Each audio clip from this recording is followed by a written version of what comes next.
మీలో ఉండి రకరకాల పాపాలు బ్రతికిన వాళ్ళు చేతులు ఎత్తండి నాయన. ప్రభువుని ఎరక్క ముందు ఎట్లా పెడితే అట్లా బ్రతికానన్న వాళ్ళు చేతులు ఎత్తండి. ఆడపిల్లలు కూడా, అన్నా నేను నా జీవితానికి హద్దులు లేకుండా జీవించాను అన్న వాళ్ళు చేతులు ఎత్తండి. నేను 2 చేతులు ఎత్తుతాను, నా బ్రతుకు అలాంటిది.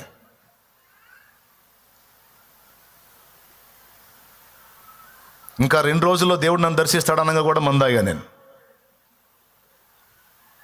ఫుల్లుగా.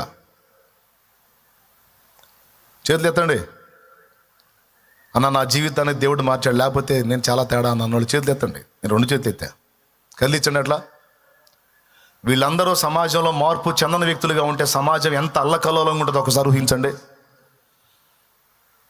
ఎన్ని కేసులు అయ్యాయి ఊహించండి. ఎన్ని జీవితాలు నాశనం అయ్యాయి, ఎన్ని ఆత్మహత్యలు జరిగాయి, ఎన్ని హత్యలు జరిగాయి, ఎన్ని కుటుంబాలు రోడ్డును పడాయి, ఎన్ని జీవితాలు నాశనం అయ్యాయి. ఎంతమంది పసిబిడ్డలు అనాథలు అయ్యేవాళ్ళు, ఎంతమంది యవనస్తురాండ్రైన ఆడపిల్లలు విధవరాండ్రు అయ్యేవాళ్ళు. ఇవన్నీ ఆపిందిరా క్రైస్తవ్యం. ఇవన్నీ ఆపింది యేసుక్రీస్తు సువార్త.